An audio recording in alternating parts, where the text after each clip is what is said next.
Good morning, everyone.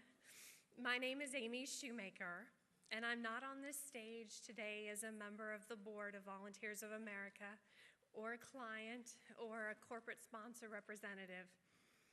I'm just a compassionate member of this community, and I wanted to tell my story.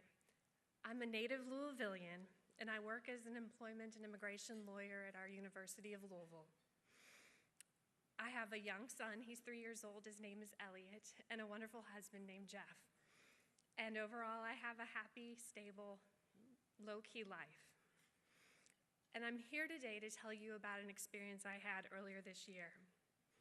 As a U of L employee, one of my benefits is free TARC rides. And I take advantage of this on occasion, as I did on Oaks Day earlier this year, to meet a girlfriend for lunch downtown. As I was waiting at the bus stop on my way back to work, a mom, a dad, and 2 little boys came up and sat on the bench next to me. And I remember that one of the little boys was wearing a U of L t-shirt, and the other was wearing a UK t-shirt. And I made the comment that they looked to be a house divided. The mom smiled and said I was not the first person to have made that comment today. So I began chatting with the mom as the dad rocked the younger of the 2 little boys on his lap. A pregnant woman happened to walk by the bus stop, and the mother made a comment that there's nothing worse than being pregnant in the summer. And I had to agree, because we laughed. We had both been pregnant with our sons during the summer of 2010, which was the hottest on record as of that time. And we generally socialized like fellow Louisvillians would at a bus stop. Because it was Oaks Day, I asked if they were headed to Churchill Downs, and the father said no. He paused and then quietly said that he and his family were headed back to the Volunteers of America Family Emergency Shelter. He explained that he had been hoping to pick up work during Derby Week, but since he didn't have money for gas, he had been unsuccessful. And they had lost their apartment a few weeks before and had been living in their van.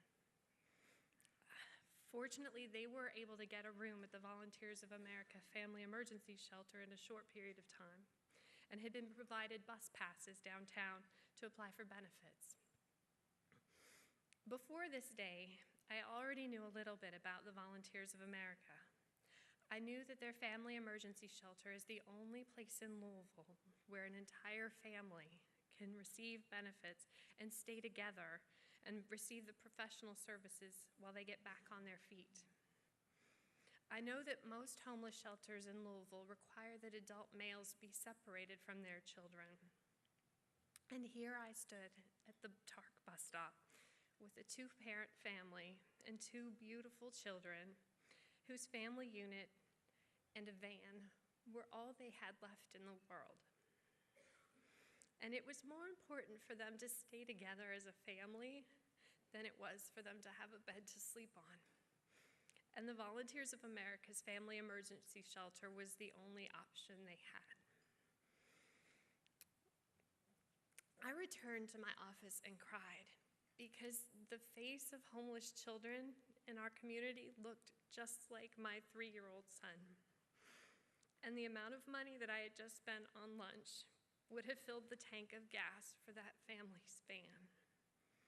And I was overwhelmed by the similarities of our lives, but also the haunting differences. And I felt helpless. But I decided that the least I could do that afternoon was to visit the Volunteers of America's website and make an online contribution. Because I said to myself, it's certainly not enough, but it's a place to start, because everyone in our community needs a place to start.